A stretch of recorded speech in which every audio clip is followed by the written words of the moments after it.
So Professor Helwig introduced me. I am a first-year doctoral student in art history. This paper will discuss two portraits of the Samedi. And I wanted to start with, my interest is in African-American art and art of the diaspora. Basquiat talked very little about spirituality, and so I felt this quote would be poignant for today's discussion. People should live more spiritually, man, but we can't stand on the sidewalk all day screaming at people to clean up their acts, so we write on walls. Loas are helping me out here. The graffiti artist and neo-expressionist painter Jean-Michel Basquiat was known in the New York art world as the Radiant Child, pursuant to the early writings of art critic René Ricard. Basquiat's youthful exuberance and earnest artistic practice and creation stood out from the rest of the post-graffiti pack. Ricard addresses Basquiat's knack for creating the illusion of a city graffiti wall into the canvas, while simultaneously removing the element of chance normally involved in working with a spray can on unauthorized city spaces in the late 1970s and early 1980s. Post-graffiti was the artistic movement which shifted the graffiti artwork found on public walls and spaces to the actual canvas in the early 1980s. This shift allowed graffiti artists such as Basquiat, Keith Haring, Futura 2000, who now goes by Futura because we're way past 2000, Lady Pink, Freddie Braithwaite, Fab Five Freddy, to successfully transition into an art world unfamiliar with the complexity and brilliance of the urban sights and sounds of the Black, Latino, or openly queer white artists, but one that was prescient enough to give them the opportunities to do so. In addition to Basquiat's linear and text-based renderings of street life, Black masculinity, power, celebrity, and alienation, Basquiat created artworks that directly addressed pagan spiritual practices of Haitian voodoo. While it is not uncommon in the history of art for artists to paint or sculpt the deities that they worship and honor, Basquiat creates self-portraits of the Black god of death, Samedi. Samedi is the chief god of the dead, the Gede, spirits in Haitian voodoo, who controls the boundaries between life and death, undertaking critical decisions on the admission or exclusion of his patrons into the realm of the dead. Basquiat's paintings are foreboding visions of his fatalistic discourse with the god of death patrol. This essay will investigate Basquiat's two portrait paintings of the Samedi in detail in order to discern and document Basquiat's visual communication with this Loa and both of their doomed efforts to stave off Basquiat's demise from drug addiction. One painting displays the guarded approval of Basquiat's nascent rise to artistic fame in 1982 and newfound wealth in the guilt of gold teeth. Let's pull that up. This image here. Are any of you familiar with Basquiat's works? Or is this who's the first time? Okay, great. All right, so here we have the guilt of gold teeth. That is sort of the seminal work we'll discuss, but we'll discuss the second soon.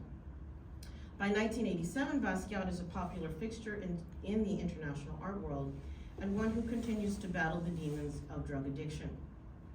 In Después de un puño, Samedi is no longer portrayed as a protective floating spirit, but an angry, despondent one, warning Basquiat of the future consequences of his continued drug excesses with both hands raised in fury. Basquiat's cadaverous rendering of the Baron in 1987 shows a vexed Loa, not a stoic one. Nebuchadnezzar's writing was not on the graffiti walls, it is on Basquiat's canvas. And here we have the image of Después de un puño.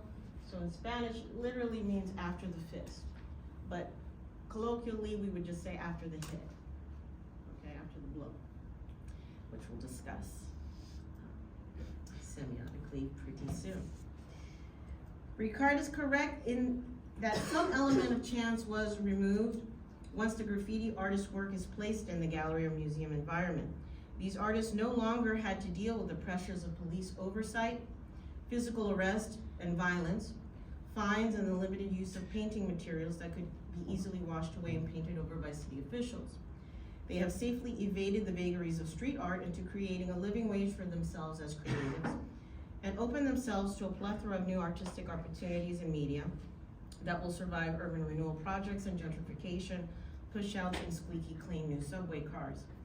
However, there is another element of chance, underscoring these two specific works by Basquiat. The chance that the Haitian Loa and deity of death, Samedi, is in direct communication with Basquiat.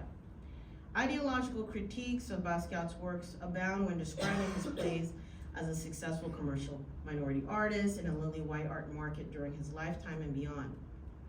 His deific desire to elevate the Black athlete, artist, and musician with crowns and halos galore. His strained relationship with art dealers and the perennial market of forgeries and fakes even being publicly exhibited and investigated today. Most recently at the Orlando Museum of Art, if you want to look at that, yes. Major scandal. Esteemed art historians and critics like Robert Ferris Thompson, Franklin Sermons, and others have successfully dissected the earthly and supernatural messages that he created in several of his artworks, incorporating the spiritual intersections of Africa, the Caribbean, and Christianity in the New World. In addition to artworks that reference the mixture of these belief systems, his stick-like figures possess halos as large as their contributions to Black culture in works such as St. Louis, Surrounded by Snakes, and Untitled. And when we mean St. Louis, he's referring to the boxer Joe Louis.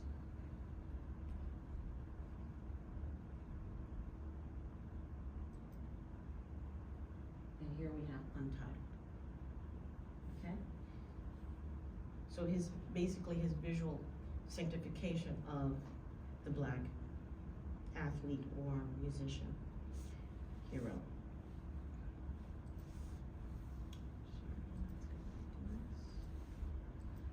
My research builds on this scholarship by examining the role Haitian voodoo played in his depiction of a deity of death. The black top hat of Samedi and hidden eyes appear in several of Basquiat's works, and the Loa may be present in the works of Basquiat entitled Slave Auction and Obnoxious Liberals. However, these two paintings are placed in settings that lend themselves to multiple possibilities of non-Samedi representation and portraiture. The identity of the black top figure may refer to the slave trader who brings death,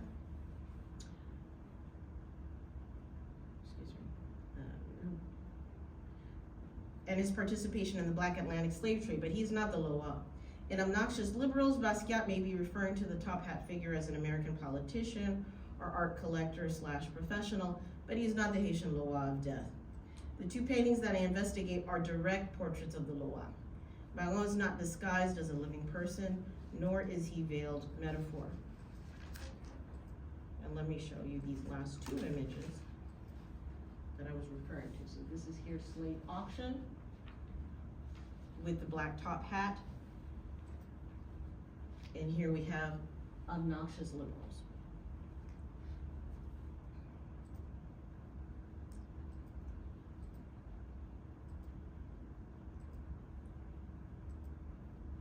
Sorry.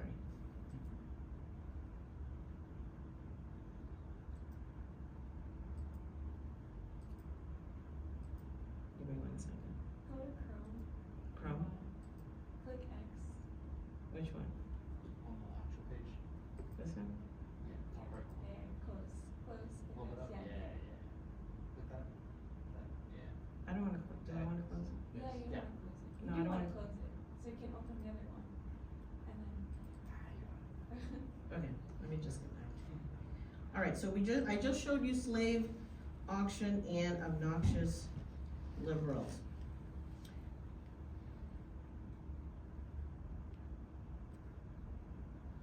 In a spiritual landscape where the black individual has no barrier to achieving sanctification and immortality, Basquiat is permitted to enter and flatten the spatial boundaries of the sacred and profane, human and spirit, visible and invisible. Let me go back here. Basquiat is an artist who does not fear the commingling of the sacred and profane. Saints and sinners exist on the canvas in real time. This idea that a black individual can obtain divine supernatural status emanates from his exposure to Haitian voodoo and Puerto Rican Santeria, not Eurocentric imagery from Roman Catholicism. In the complex cosmology of Haitian voodoo, some African ancestral spirits traveled and transformed themselves during the Black Atlantic slave trade on the island of Saint-Domingue, now we call Haiti. Many of these black spirits had to transform or cloak themselves in white skin under cover of night in order to evade legal detection, Roman Catholic disapproval, and plantation owners' suspicions.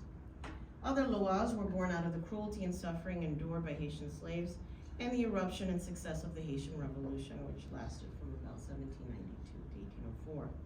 These Creole Loas tended to be the petro-gods, deities angry at the institution of slavery and filled to the brim with revolutionary and retaliatory energy and violence. Yet these are not the only categories of Loas in Haitian voodoo. Haitian voodoo is not a static religion. Spirits inhabiting the realm of the dead continue to circulate the living minds, bodies, and hearts of voodooisans, servants of the Loas. The list of Loas is long and infinite. Scholar Joan Diane, she now goes by Colin Diane, aptly points out that even contemporary voodoo practitioners can be turned into Loas by a hungan upon their death. In a spiritual landscape where the black individual has no barrier, as I mentioned, Basquiat can do the same with his brush. Working in an environment that questioned and then welcomed the spray cans of graffiti artists, and then opened their arms to the return of figurative works in neo-expressionist artists such as Francesco Clemente and Julian Schnabel, Basquiat combines both aesthetics and formulates an era full of historical black heroes, not mythical ones. I argue that the Loa is not myth either, but a living, breathing divinity, the very reason why Basquiat chooses to include him in his contemporary visual dialogue as a potential healer of Basquiat's ills. Both of Basquiat's paintings provide a platform for the black god of the underworld to meet the eyes of the living, like an ancient Greek sculpture or painting of the god Hades. Nevertheless, Haitian voodoo is relationship dependent on the action of its serviteurs and the Loas. Ancient Greek literature provides us the past actions and hijinks of Hades and his immortal brothers and sisters. However, Haitian voodoo does not place Samedi in a category of worship in the past. The Loa is as alive yesterday, today, and tomorrow, as long as his followers believe and serve him. Baron's personality has been cemented in the minds and bodies of his followers through oral tradition, but also the performance of possession during voodoo ritual ceremonies. The visual relationship Basquiat exhibits between Baron Samedi and himself is one based on mutual admiration, guilt, shame, fear, and anxiety. While there is no evidence that Basquiat personally participated in any pagan spiritual ceremonies involving the gods of Haiti or Puerto Rico, we see the image of Baron Samedi bobbing around like a lean grasshopper, awkwardly dancing around the lithe, fluid bodies of 1980s pop star Blondie, her band members, sycophants, hangers-on, dancers, while Basquiat is portrayed as a DJ in her 1980s music video, Rapture. In the video, Baron Samedi glares at those around him in silence and hops around, not revealing who he plans to take with him next to the death after party at the cemetery. He does come for the final dance with Basquiat in 1988. And I'd like to play a little bit of this video. And this video was explosive and important in so many ways. It was the first song that integrated rap music in a pop sense, in a pop sound, and that's part of the name, Rapture. But we have all this other iconography in the background that is now being more discussed in a scholarly way. Ram smokes cigars and flirts with women who are not his wife. Mama Brigitte. For a god of death, he still knows how to have a good time. The sexually aggressive movements are whitewashed in Blondie's Rapture video, but are performed by Baron and those who are possessed by him in real life. Those possessed by the Baron are also known to utter vulgar and filthy language and jokes. Baron does not remain in Hades. He fully participates in the lives of his worshippers, receives their gifts and offerings and possesses their warm sensual breaths while mounting their bodies with exuberant abandon. In the case of Balon Samedi, we are confronted with a Loa who inhabits all these spaces, possesses positive and negative fickle qualities, makes critical determinations of life and death, and one who can be assuaged with a simple offering or request with uncertain ending. From a Judeo-Christian perspective, Balon Samedi holds too much power. A capricious deity with human desires, passions, and interests is one that decides whether Basquiat will remain above or below ground. As Basquiat paints the face of Balon Samedi, he is keenly aware that he is brushing with death, literally and figuratively. This spirituality Basquiat paints is not one found on the walls and grottos of black or white churches. They are testaments to the perpetual movement of black spirits in everyday life. He has shown the physical departure of the Balon to the world of the living. He has not placed the Loa in a setting of a grave or cemetery. He hangs in a nebulous turquoise blue and cantaloupe orange landscape surrounded by indecipherable messages. Basquiat's portrayal of this deity only makes sense when we examine the ability of the Haitian Loas to travel anywhere in the world and the Loa's insatiable desires for offerings and sacrifice.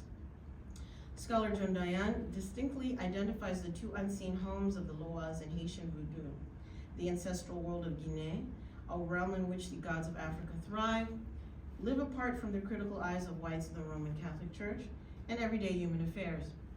This world exists somewhere underwater. Secondly, the Loas of death inhabit a realm of the dead. In both spheres, Loas leave their spiritual abodes at the request of their devotees, seeking homage, participation in earthly offerings and pleasure. Dayan states with the utmost clarity that the Haitian Loas can and do travel where their participants go. As Haitians migrate to New York, Miami, Canada, or France, the gods move indoors to be served in basements or corners of apartments. What is particularly interesting about Dayan's description of Haitian Vodou is not the information about the history and continued development and manifestations of the Loas in the New World, but the intimate communication between serviteur, Loa servant, and the Loas. After interviews with different Haitian Vodouisans, she summarizes that the Loas can travel into homes and that these communications are not always positive. The relations between human and gods are not necessarily harmonious.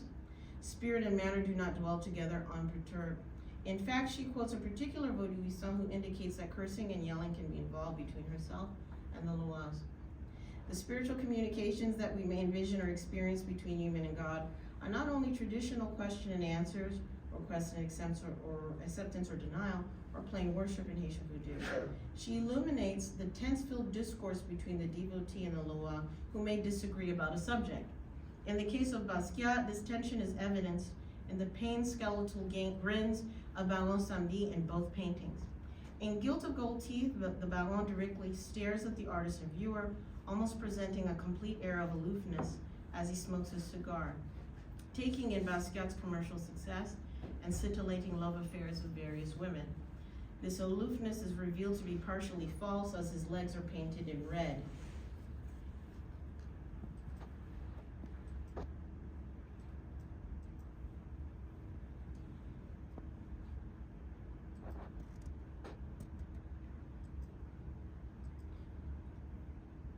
These thin red legs resemble running drips of blood with two small pools of blood as feet.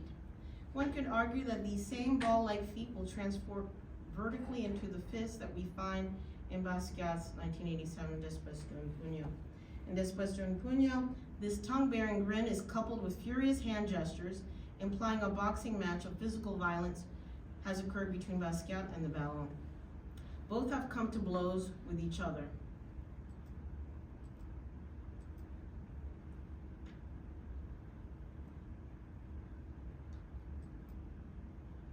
These blows, internal and external, between Basquiat and the Balon involve a sort of dancing around the ring of life.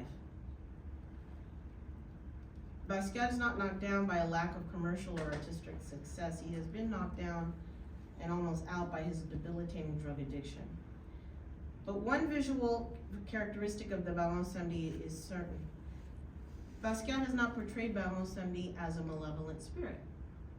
In 1982, the Loa is portrayed as a watchful, concerned deity, and then as a passionate, engaged spirit frustrated with the rapid deterioration of the artist, and Basquiat's continued disobedience by 1987. This is no portrait of the Loa gazing at Basquiat in mutual admiration.